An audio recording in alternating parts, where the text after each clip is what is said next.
requires a tremendous amount of work and effort by the lawyers and parties involved, and they should be doing other work. They should be doing the work that the President and this administration demands and has a right to demand, and not fighting these local judges who don't make decisions based on the law. They make decisions because they just simply don't agree with the administration's decision about a policy, and that's wrong. Thank you. Any questions? Yes, for Pam, please. Go ahead. Sure. Thank you, Madam Attorney General. So, as you know, the Supreme Court did not rule on the underlying constitutionality of the President's birthright citizenship order. So, what is the plan now? Are you going to try to implement the EO just in states where there isn't a legal challenge? Yes, so birthright citizenship will be decided in October in the next session by the Supreme Court, unless it comes down in the next few minutes. I guess it could come down. I think they're still deliberating right now on some cases. As you heard, we just got transgender books, which is a huge win. But most likely, that will be decided in October in the next session. However, it indirectly impacts us because, as you correctly pointed out, if there's a birthright citizenship case in Oregon, it will only affect the plaintiff in Oregon, not the entire country. So yes, it's indirectly, but that's pending litigation, and we're waiting on that in the next term. And how concerned are you that the Supreme Court will come back and determine that the executive order is unconstitutional? Oh, we're very confident in the Supreme Court. But again, it's pending litigation, and that will directly be determined in October, but it indirectly impacts every case in this country, and we're thrilled with their decision today. Peter. Madam Attorney General, thank you for being here to take our questions. A couple questions to the both of you. The EO had a 30-day grace period before it goes into effect. Is there any thought about trying to make it effective immediately within that period of time? We're going to follow the law. We're going to make those decisions, and we're going to do what's right in the bounds of the law. And then the DOJ didn't ask the justices to rule on the merits of the birthright citizenship ban. Just for explanation purposes, why? Sure, because that's going to come down in October in the separate. This was huge because it's indirectly impacted today. As I said, it's case by case. Let me reiterate, of the 35 of the 40 nationwide injunctions filed against this president, against his executive authority as President of the United States, 35 of them came from Maryland, D.C., Massachusetts, California, Washington. I mean, that's crazy. These 5 districts. So yes, it indirectly impacts us. It will be a separate decision in October. Next question. Thank you, Mr. President. A question for you, sir. Do you believe this ends the power of the lower court judges to stop your agenda? Do you see this as a full green light for your agenda going forward? Well, you'd have to really speak to the lawyers about that, but this is really also a decision based on common sense. It didn't work the other way. It was a disaster where somebody from a certain location in a very liberal state, or a liberal judge, or a liberal group of judges could tie up a whole country for years because their decision would sometimes take years to overturn. We've overturned many of the decisions, but it would take years to do it. And we have to act quickly when it comes to illegal immigration. We have murderers, killers, we have drug dealers, we have what they've allowed to come into our country should never be forgotten. It should never be forgotten what they've done to our country. And we have to be able to act very quickly, and we're going to do that. Thank you. Just as Amy Coney Barrett, sir, I know that you praised her and her opinion here in this case. She has taken some heat, though, from some of your supporters who have labeled her weak, a squishy, a rattled law professor. What is your take on that? I don't know about that. I just have great respect for her. I always have. And her decision was brilliantly written today, from all accounts. Yeah. Transgender relations, Mr. President. What would you say to Americans who fear that this is more and more concentration of power in the White House and the executive? Well, this really brings back the Constitution. This is what it's all about, and this is really the opposite of that. I mean, the question is fine, but it's the opposite. The Constitution has been brought back. Thank you so much, President Trump. Illegal crossings on the border are 0 now. 0. Does everyone hear that? 0. Trump 2028! Do you intend, President Trump? Who's that guy? I like him. He's working the cameras. With this new reality, President Trump, in the border, do you intend to engage personally with leaders from South America, not only Central America, Sure. in order to I tackle do that this anyway. I do that virtual anyway. way, and if you have a prospection of meeting some Sure. presidents from South America, as Brazil, for example. When you show, as an example, not South America, but NATO over the weekend, Yeah. they have great respect for our country now. They did things that nobody thought was possible. They took funding from 2% to 5%. Nobody thought they'd ever pay the 2%, and now they're paying the 5%. It's over $1 trillion more a year. Think of that, $1 trillion. Nobody thought that could happen. That's a different group of people, different countries. But we get along with a lot of countries. We are respected again. Our country, the U.S., is respected again. Was not respected 6 months ago, I can tell you. Can we ask about the big trends also? Yeah, go ahead, please. Yeah, Mr. President, you have a deadline coming up on trade in 2 weeks. Which countries, if On any, what? on trade, on tariffs, Yeah. sir? Which countries, if any, are close to agreements with the administration? Well, that's an interesting question. We've made a deal with China. We've made a deal with probably 4 or 5 different countries. With the UK, it was a great deal for both. And we're in the process of making some others. But ultimately, in fact, Scott is here. And Howard Lutnick, these 2 guys have been doing an incredible job. And the people that work with them have been doing an incredible job. But, you know, we have 200 countries. You could say 200 countries plus. We can't do that. So at a certain point over the next week and a half or so, or maybe before, we're going to send out a letter. We talk to many of the countries, and we're just going to tell them what they have to pay to do business in the United States. And it's going to go very quickly. But some of the bigger countries, so India, I think we're going to reach a deal where we have the right to go in and trade. Right now it's restricted. You can't walk in there. You can't even think about it. We're looking to get a full trade barrier dropping, which is unthinkable. And I'm not sure that that's going to happen, but as of this moment, we've agreed to that, go into Indian trade. We're going to be trading in China. That's going to come a little bit down the road, but we're going to be trading in China. We have a lot of great things going, and we're getting along with countries, but some will be disappointed because they're going to have to pay tariffs. And we've taken in already hundreds of billions of dollars in tariffs. No inflation. The only problem we have is we have a Fed guy that doesn't understand what's happening, and it would be great if he'd lower the rate because we'd be able to borrow a lot cheaper. Yeah, go ahead, please. Why don't we keep it on this subject? This is such a big subject. You know what? Trade is so big, but this, I don't know, in a certain way, this might be bigger than trade. I think this is bigger than trade. Yes, please, go ahead. I was wondering, though, if you could... Go ahead. Sir, on the transgender ruling, the Supreme Court ruling that parents with religious objections can pull their kids out of public school lessons that use LGBTQ materials. Pam brought it up. Your reaction to that ruling today, sir? I think the ruling was a great ruling, and I think it's a great ruling for parents. It's really a ruling for parents. They lost control of the schools. They lost control of their child, and this is a tremendous victory for parents. And I'm not surprised by it, but I am surprised that it went this far. It took us to bring life back to normal, so it's wonderful. It's parental, and I kept saying, we will give you back your parental rights. They were taken away, and this is a tremendous victory for parents. Yeah. Mr. President, if you look at the back at the last week, it's been extraordinary in terms of the action in the Middle East. You were at The Hague. Been a hell of a week, hasn't it? I'm wondering now if you believe that Iran. I'm wondering now, sir, if you believe that Iran has given up its long history of ambitions with nuclear weapons, or what you would like to see from them to prove that they do, and what type of meetings is your administration looking for next week with Iran? So Iran wants to meet. As you know, their sites were obliterated. They're very evil nuclear sites. They were, now has been proven. We had some fake news for a little while. The same people that covered the Hunter Biden laptop was from Russia. The same people that did 3 or 4 other Russia hoax. But on their No, wait, just listen.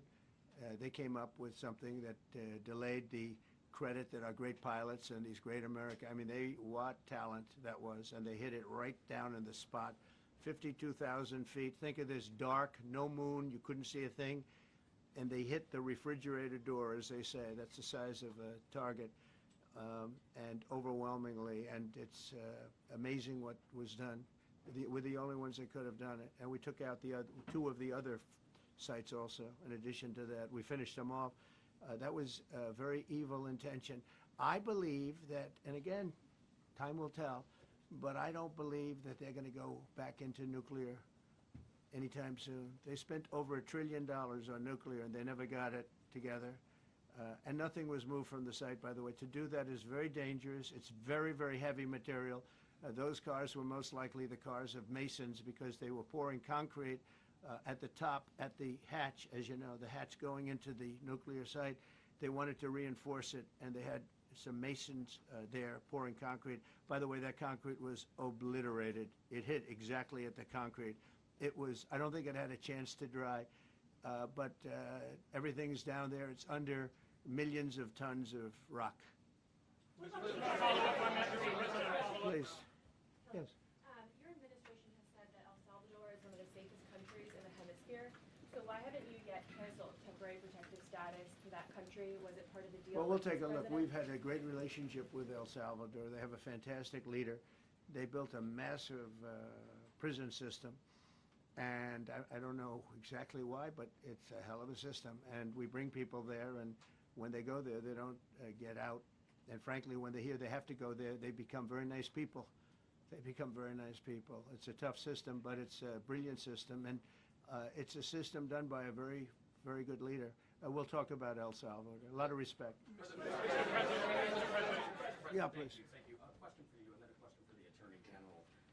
As you go into negotiations and talks with Iran, are you demanding not only that there would be no uranium production inside of Iran, but also that Iran would turn over all existing stockpiles of uranium? Well, you know, we're a little early for that, but something like that, yeah, we'll do something like that.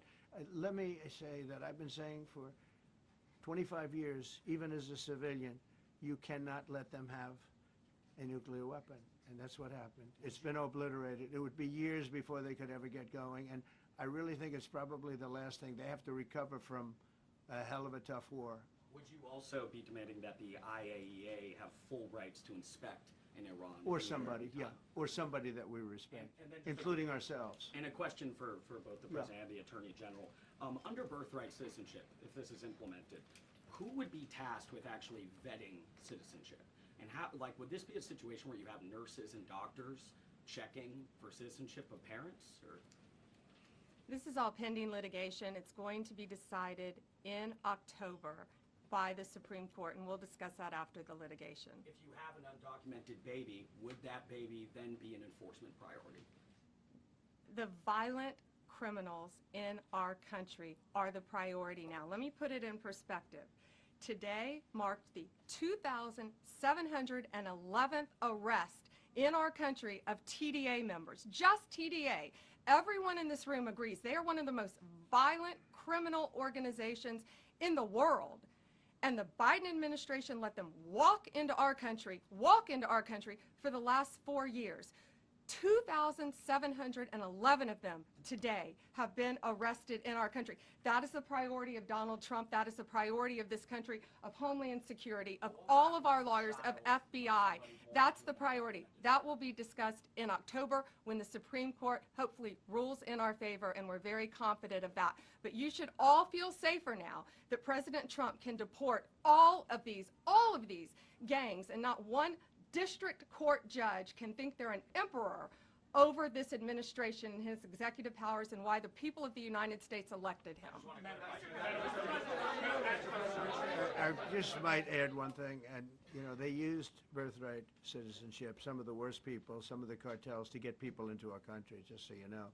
And again, I say, if you look at the end of the Civil War, the 1800s, it was a very turbulent time. If you take the end day, was it 1869 or whatever, but you take that exact day, that's when the case was filed. And the case ended shortly thereafter. This had to do with the babies of slaves, very, very obviously. And I think we're going to win. People didn't, I don't think they went about discussing it right. I came along and we looked and we said, wait a minute, this is wrong. We've been looking at birthright citizenship wrong for years, but they've used it. The cartels have used birthright citizenship to get very bad people in, and what Pam's doing and what Todd and everybody else, what they're doing at DOJ and all over, FBI, ICE, Border Patrol, these are incredible people. They're trying to keep our country safe, and they don't want to have people come in. This is just another way that they get illegal immigrants into our country, and in some cases, very, very bad ones. Go ahead. Thank you, Mr. President. On your tax bill, if I could for a moment, senators are racing to rewrite parts of it right now after the Senate parliamentarian ruled that sections of it were outside of the process that they're using to get this through. Do you think that senators should respect the decisions of the parliamentarian? And what have you personally done in the last 48 hours to try and get Republican senators who are against the bill to a yes? Well, look, it's a great bill. It's a massive tax cut. If it's not approved, your taxes will go up by 68%. Think of that, 68, a record, the highest in the history. The Democrats won't approve it only because politically it's so good for the Republicans. The Democrats aren't approving it. But think of what they're not approving. They're not approving border security. We've done a great job at the border, but we have to add some wall. We have to do, various things. We have no money for that. We have no money for the border. We have no money for so many things. But if the Democrats, it'd be interesting to see if we get any Democrat votes. We should. If I were a Democrat, I would absolutely, maybe Fetterman, because he seems to be the most sensible one lately. If I were a Democrat, I would vote for this bill all day long because it's tax cuts and so many other things that are common sense. They're basic things. I think they're doing fine. The parliamentarian's been a little difficult, and I would say that I disagree with the parliamentarian on some things, and on other ways she's been fine. But we'll have to see. It's a big issue. I will tell you this, if that bill doesn't pass, the country will get a 68% tax increase. So think of this, you're a Democrat and you vote against it. That means you're voting in favor, because essentially you're voting in favor of the largest tax hike in the history of our country. And you can't do that. In addition, we're cutting costs by $1.7 trillion, and it won't affect anybody. It's just fraud, waste, and abuse. Mr. President, a leading global economist just did a 180 and says your tariff plan, you may have outsmarted everybody with it. What is your message? I love this. I love this question. This is the favorite. This is the best question I've ever been asked, because I've been going through abuse for years on this. Because as you know, we're taking in hundreds of billions of dollars, no inflation whatsoever. But Mr. President, what is your message to critics who think your tariff plan will cause a recession? I think they should go back to business school. It's so obvious. It's so obvious. I mean, we're taking in billions and billions of dollars from China and a lot of other countries. We took in, I had a call from somebody in the House and a high official. Sir, we have a problem. We don't know what to do. The books are a mess. I said, what do I mean by the books? The books, the money coming in. It's so terrible. I figured, oh boy, what's this? I don't like this question. I said, so what seems, there's so much money coming in, and there must be some kind of an accounting mistake, because we have hundreds of billions of dollars more money than we thought. I said, do me a favor, go check call me back. You have to call me back. Check the tariff column. Calls me back 2 hours later, says, you're right. We took in $88 billion in tariffs. They have so much money coming in. But more important than the money coming in, we have companies coming in, factories coming in, auto plants being built. AI is being built here instead of being built all over Europe and Asia. We have all of it. We have over $15 trillion, just about, Scott. I think we're right at about that number. We went to Saudi Arabia.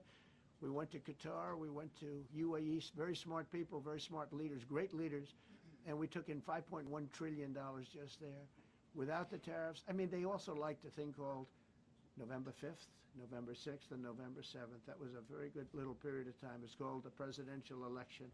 You know, you used to have one-day election, now you have it go over it, but even if you just took that little period, because it was pretty obvious it was going to be a landslide, and they like that, but they love the tariffs.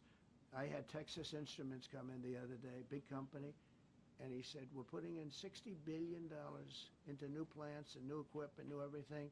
Sir, you're going to keep the tariffs, aren't you? Because if I ever took the tariffs off, and we are going to absolutely keep it. And they're worried that somebody that, like this communist from New York, someday gets elected. I can't believe that's happening. That's a terrible thing for our country, by the way.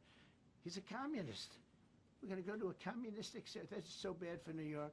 But the rest of the country is revolting against it. But if somebody got elected, they're afraid that if this was taken off, well, we're going to guarantee it's never going to be taken off. And again, we're taking in think of this, hundreds of billions of dollars. And they were all confused because they've never seen this before. You know, it's always the other way. We don't have enough money. So much money is coming in at levels that nobody's ever seen. But most importantly, we have factories being built, car plants being built, companies moving to our country like never before. If you look at 15 trillion, and that's only in a few months, you know, I haven't been here that long. Presidents like the last one was a disaster. He's the worst president in the history of our country, by the way.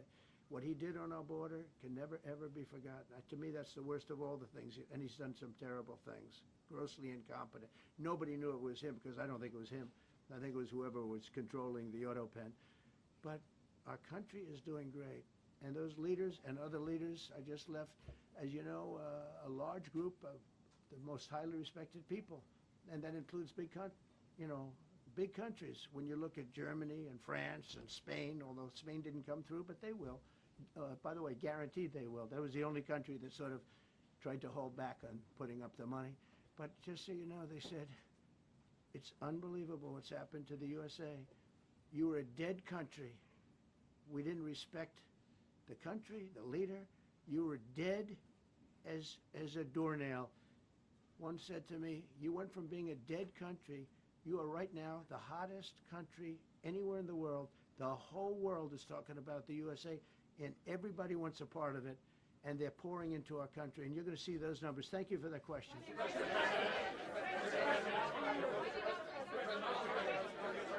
Yeah, go ahead. Thank you, Mr. President. I have a question about trade. Secretary Bessent has said that he hopes tariff deals with major partners will be done by Labor Day. So if some deals are not done by your July 9th deadline, will some countries' tariffs go back up, or will they stay where they are Well, now? there are some countries that are used to ripping us off, to be honest with you. And I don't want to name them, but you sort of can name them. And they're so used to just, taking it billions and billions of, look, we had a trade deficit of more than $1 trillion. Think of a trillion, a trade deficit. That's because nobody cared. We cared a lot when, I took in hundreds of billions of dollars in tariff. We had the greatest economy in history up until now. I think we're going to blow it away. But during my time, and especially prior to COVID, we had the greatest economy in the history of our country. I think we're going to blow it away now based on the kind of numbers that we're seeing. But some countries are very angry because they've been ripping us off for years. They've been making billions and billions of dollars. There was nobody to negotiate with. They could do whatever they want. They charged us tariffs, by the way, at numbers that we've never seen before. And we ended up losing much more than $1 trillion a year. $1 trillion a year on trade. And now they're being met with a force that's far greater than them, and they don't like it. So they're upset because instead of making, $5 billion, they're going to break even. Or they'll make a little bit. I want to be nice. They'll make a little bit. Or we'll make a little bit. It's a big difference. Yeah, please go ahead. Go ahead. Red dress. On the 2020 election, is there any more information on the special prosecutor? So many Americans still have questions about the 2020 election. And speaking of rogue judges, would you consider appointing somebody at DOJ maybe to investigate the judges that allowed for the political persecution of you, your family, and your supporters during the Biden administration? I love you. Who are you? I'm Kara from Lindell TV. Well, it's just a very nice question. And it's not a setup. I have no idea who you are, but I appreciate that question. All I can say is we're not here for that. I hope so. I hope they're doing a thing because that election was rigged and stolen, and we can't allow that to happen. A lot of people tell me, sir, you just won the greatest election in the history of our country. You won at numbers that won all 7 swing states, won the popular vote, won everything. Sir, go on with your life. And many people say that, good people, friends of mine. Then you have people that say that same thing, go on with your life, but you have to find out what happened because you can't let that happen again. Look at what this lunatic did. Look at what he did. He opened our borders to people that were murderers, 11,888 to be exact, murderers. And we've captured many of those murderers, and we're bringing them back, or some of them are so dangerous that we don't even want to bring them back. We're afraid they're going to try and come back in. But he allowed people to come into this country, people from mental institutions, insane asylums, that's a mental institution on steroids, people from mental institutions, gang members, drug dealers, people, jails, being emptied out into our country. Venezuela emptied out almost its entire prison population into our country. But I don't want to blame them. Many countries have done that. The Congo, you know, we have a great press conference coming up later, and it's the Congo and Rwanda. You know, they were fighting for years, and it was machetes, it was vicious, it was as vicious, people's heads being chopped off. And I have a man who's very good in that part of the world, very smart, and put them together, and we're signing a peace treaty today. First time in many years they're going to have peace, and it's a big deal. You know, we talk about Russia, and we're working that one. President Putin called up, and he said, I'd love to help you with Iran. I said, do me a favor, I'll handle Iran. Help me with Russia, we got to get that one settled. And I think something's going to happen there. But we did some great work. India and Pakistan, that was going to be maybe nuclear. We did that. We did a lot of work. I don't know if there's ever been a president that's done much more. Serbia, Kosovo was going to go at it, going to be a big war. I said, you go at it. There's no trade with the United States. They said, well, maybe we won't go at it. That's what happened with India and Pakistan. I was negotiating with both of them, and I said to Scott, I said to Howard, cancel all deals with India and Pakistan. They're not trading with us because they're in a war. They called back, what do we do? I said, look, you want to have trade with the United States, it's great. But you want to go and start using nuclear weapons on each other? We're not going to allow that. And they both agreed. Both have great leaders. They both agreed not to do it. So we did a lot, but I appreciate that question. Sir, on peace deals, can I follow up with you? Sir, can I follow up on peace deals?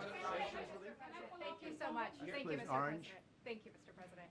I was just speaking with Senator Ron Johnson on the One Big Beautiful Bill, and he says he really wants to get to yes for you and get this accomplished. He does. He's a good man. But he also said that he needs more time, and he is not certain that the July 4th deadline is Well, possible. then he's not such a good man. Because there's too much work to do. He's a good man. Ron How Johnson's important- doing a good job. He's very committed. Every Republican senator is committed. And, you know, you could have a couple of grandstanders, in all fairness. You could have somebody else. And it's very dangerous because our country would go from being the most successful country in the world to who knows what happens with a 68%, think of it, 68% tax increase. That was given by the Democrats because they like high taxes. I don't know what happened. You know, all my life, I'd grow up and I'd watch politicians talking. I'd say, oh, that's fun. And they were always saying, we will cut your taxes. We will cut your tax. I never heard it. They say, we will raise your taxes. And they elect people like this guy in New York that maybe has a chance. I find it hard to believe, but he maybe has a chance. They want to raise your taxes. So they want to see a 68% tax increase. That's more money than anybody could afford. You'd go into a depression if that ever happened.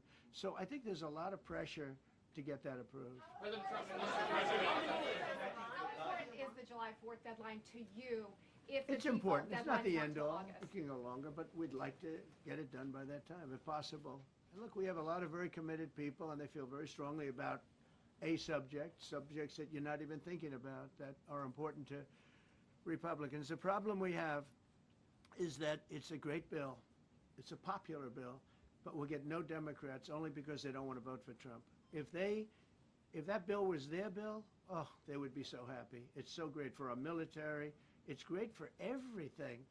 And they would normally vote, but because their hatred of Trump, they have Trump derangement syndrome at levels never seen before. And instead of voting for a tax cut, they're voting for a tax increase of 68%. They're voting to destroy Social Security, destroy Medicare, and destroy Medicaid. And we're voting to make them perfect and to make them better, make them stronger and better. They're going to destroy Medicaid, and they're going to destroy Medicare, and Social Security will follow. If you vote for the Democrats, you're dead on those three things. Sir, on peace deals.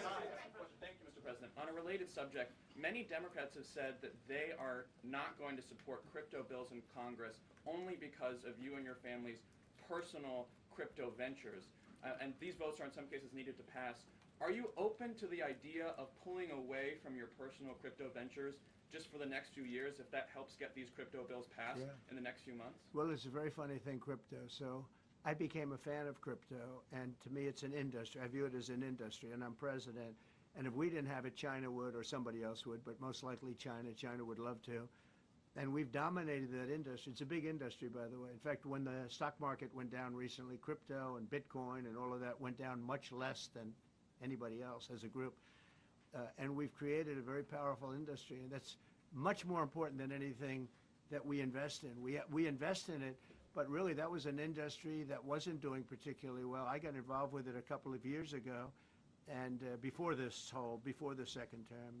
I got involved before I decided to run. I only decided to run because I saw what was happening, and Biden was incompetent, and the administration was crooked and incompetent, and I was in Bitcoin then, not knowing if I was going to do it a third time.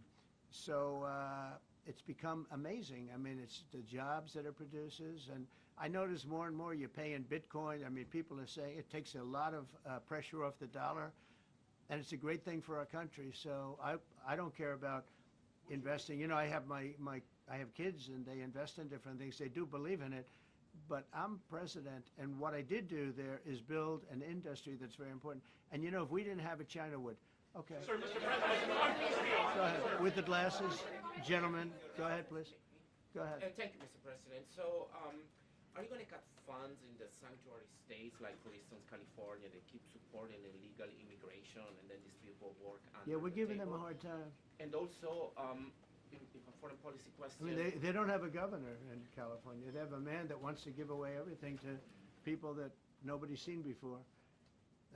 If we didn't go into Los Angeles with the military, which did a fantastic job, but if we didn't go into Los Angeles bringing in the National Guard, I would have brought the military if it was necessary, because you have to. We have the right to. That was another thing upheld by the Supreme Court.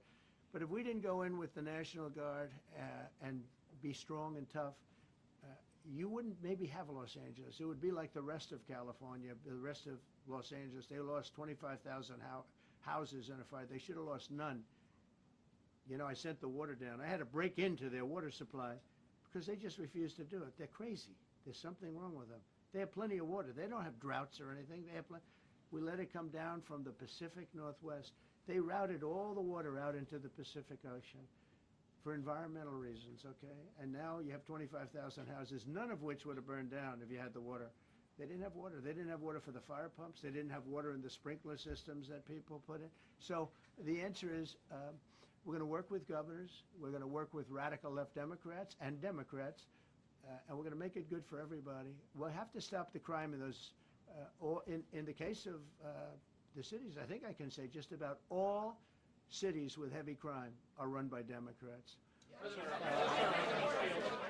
Go ahead. Yeah, with the glasses. I'm with you, Go ahead, yes. International. Yeah, no, the man behind you, yeah, please. President Trump, Anthony Mashak from MTV Lebanon. I want to ask you regarding the threats posed by Iran's allies and proxies operating in the U.S. They were threatening your life. So what do you say about that? And regarding the Lebanon, because Hezbollah is as well part of Iran's allies, is there any time frame in Lebanon regarding disarming Hezbollah in Lebanon? Yeah. Lebanon is a great place with brilliant people. You know, it was known for the professors and doctors and had an incredible history. And hopefully we can bring it back again. I just appointed a friend of mine who's Lebanese, and I didn't know he was Lebanese. I've known him for 20 years, very, very successful man. And I just appointed him. And I said, why would you want that? He says, because I was born there, I was raised there, I love it. I love it so much. I said, you know, it's very dangerous going to Lebanon as ambassador. And he said, that's what they say, but I don't care about danger. I mean, this is a guy that is just a very big business guy. He wants to give up his whole life to go to Lebanon because he believes in it so much. We're with Lebanon all the way. We'll try and straighten it out. Threaten my life? Yeah, they have threatened. I get that throbbing feeling every once in a while. Get that throbbing feeling, but you know what? That's okay. This is a dangerous business. What I do is a dangerous business. You know, I tell the story of the car companies and different people and different professions you have. Race car drivers, as an example. 1/10 of 1% die. Bull riders, 1/10 of 1%. That's not a lot, but it's people die. When you're president, it's about 5%. If somebody would have told me that, maybe I wouldn't have run. Okay? This is a very dangerous profession. Yeah, please. Should, by the way, so many questions. Should we keep this going, Pam, or not? This is the opposite of Biden. Biden would take a half a question and he'd leave without answering it. Go ahead. On Iran. You tell me when it gets boring. Okay. If Iran. Are you from Iran? No, I'm not from Iran. I'm from the UK. But if the intelligence reports conclude that Iran can enrich uranium to a level that concerns you, would you consider bombing the country again? Without question, absolutely. Have you had any conversations? Turned out to be unbelievable. But, you know, our incredible flyers and I call them the shots. These guys are unbelievable. Think, from 52,000 feet, they hit the equivalent of a refrigerator door. They actually hit it right in the center, so it's much smaller than that. And just bomb after bomb going deeper, deeper, blowing up. Incredible, incredible thing. I don't know if you heard the general. He was very impressive. Raisin Cane. You know, he's the one that beat ISIS for me. And he did it in a matter of weeks. And I was told it was going to take 4 or 5 years. And when I got this job, I always said, if I get this job, I'm going to put that guy as the head of the Joint Chiefs of Staff. And Dan Kane, and he, when I heard his name was Raisin, his nickname is Raisin Cane. I said, you got to be kidding. So I liked him right from the beginning. But he knocked out ISIS in a time that nobody ever thought possible. And when this attack was completed and so successful, I said, now I know how you knocked out ISIS so quickly. But we have the best people, we have the best equipment in the world. You know, I rebuilt the military during my 4 years, during my other term. We have the best equipment in the world. The problem is we gave away, you know, a lot of it, but small, relatively speaking. We gave a lot of it away to Afghanistan. Shouldn't have happened. That just shows how incompetent they were. They gave all that equipment away, billions and billions of dollars worth. Shouldn't have happened, but that was small compared to what we have. Now we have a great military with great people. Okay. Yeah, please. Mr. President, congratulations. A couple of very different questions. One is Rwanda, 1994. As you grew up in New York, we all knew how horrific those attacks were. Congratulations on that treaty. There are talks that perhaps... That's going to take place today at 3 o'clock in the Oval Office. We're going to have a signing with Rwanda and the Congo. So I'm a little out of my league in that one because I didn't know too much about it. I knew one thing. They were going at it for many years and with machetes. It is one of the worst wars that anyone's ever seen. And I just happened to have somebody that was able to get it settled. I mean, just a brilliant person who is very comfortable in that part of the world. It's a very dangerous part of the world. I said, are you uncomfortable there? People are being killed. School children are being raided and killed. And I don't even want to say how, but as viciously as I've ever heard. Are you uncomfortable? No, that's the part of the world that I know. Very comfortable. Was able to get them together and sell it. And not only that, we're getting for the United States a lot of the mineral rights from the Congo as part of it. They're so honored to be here. They never thought they'd be coming to. Look, this is a very tough part of the world. They never thought, they were just telling me, they never thought they'd ever be coming to the White House, and they're so honored. And so we're going to give them a great big reception, but that's after many years of fighting. It's a great thing. That's at 3 o'clock, I believe. Sir, are you concerned at all about secret nuclear sites in Iran? You talked about maybe just secret nuclear site? Yes, that there might be some that Not are really. no-brainer. Can I tell you? They're exhausted. And Israel's exhausted too. And I dealt with both of them. And they both wanted it settled, both of them. And we did a great job, but they're exhausted. The last thing they're thinking about right now is nuclear. You know what they're thinking of? They're thinking about tomorrow, trying to live. It's such a mess. It's such a mess. The place was bombed to hell. And no, I'm not worried about it at all. And I'm putting out a little statement. I'm going to respond to the Ayatollah's statement yesterday that we won the war. Oh, God, we won the war. And I said, look, you're a man of great faith, a man who's highly respected in this country. You have to tell the truth. You got beat to hell. And Israel was beat up too. They were both beat up. And it was a great time to end it. It was quick.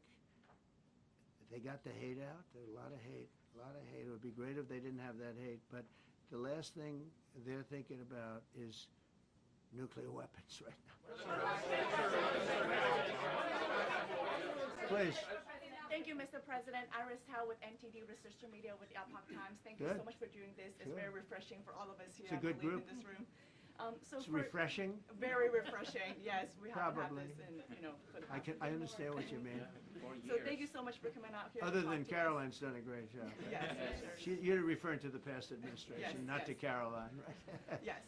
Back to the ruling today, if you don't mind. So you have always talked about winning for the American people. Right. How do you think today's ruling will enable you to further deliver for American families and workers across the country, not only when it comes to immigration, but also when it comes to trade, energy? What actions are most eager to move forward Well, I with think now? taking power away from these absolutely crazy radical left judges is a tremendous, this is such a big day.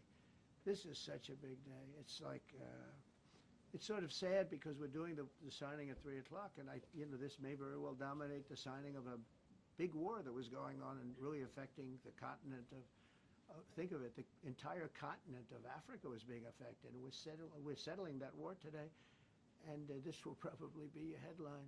But this is a very big moment, and it gives power back to people that should have it, including Congress, including the presidency. And it only takes bad power away from judges. It really doesn't take power. It takes bad power, sick power, and unfair power. And it's really going to be, this is a very monumental decision. Yeah, please. Yes, President, thank you very much. On July 9th, is that July 9th date set for tariffs to snap No. back? Or could there be a... We can do whatever we want. We could extend it. We could make it shorter. I'd like to make it shorter. I'd like to just send letters out to everybody. Congratulations, you're paying 25%. He doesn't want, he's a much nicer person than I am.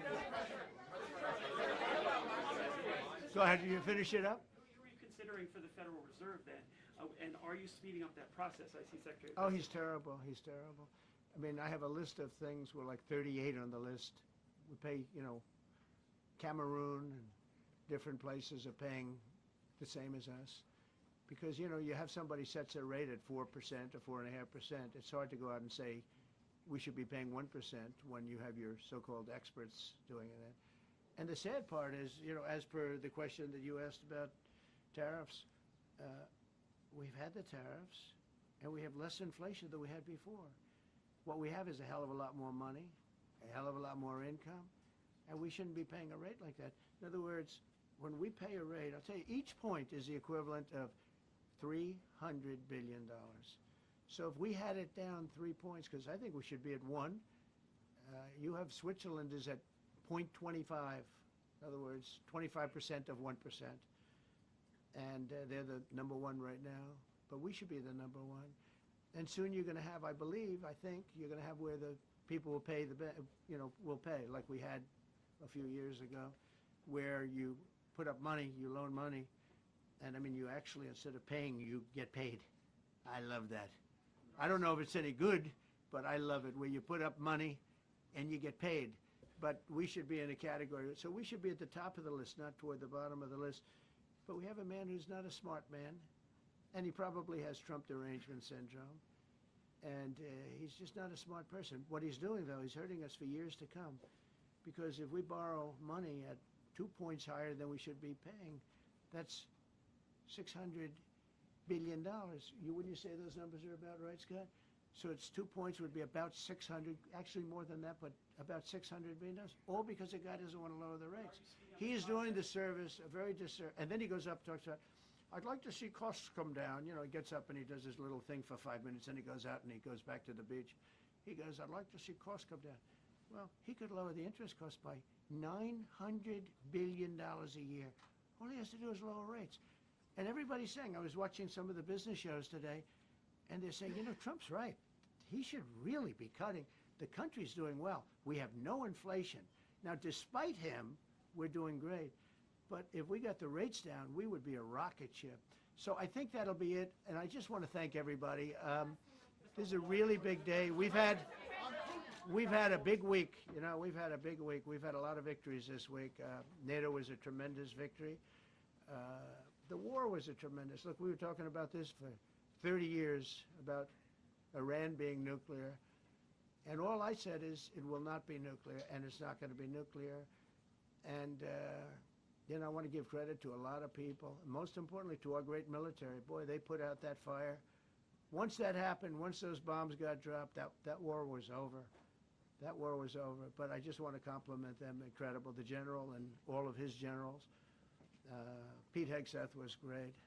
They all. And now I want to compliment Pam. A lot of genius went into this. People, if you don't say it exactly right, if the Supreme Court doesn't get it because it's incorrectly spoken about, and that happens. A lot of cases are lost because they don't say the right words. But I want to correct. She's going to go down as a great attorney general. I may change my mind about that. I don't know. Maybe someday I'll have call and say I was only kidding. She's going to go down as a great attorney general. This was a tremendous win, and we've had tremendous wins, but this was a tremendous win today. So I just want to congratulate you and Todd and your whole staff. Very brilliant people. And we can't forget John Sauer. That's right. Who is with, there's a medical emergency within his family, so he's taking care of that, and we said absolutely. So I just want to thank everybody very much. Thank you. Sir, can there be a God that's inspired you? Jeff Bezos on his wedding weekend. Sir, Thank you, Mr. President. Thank you, sir.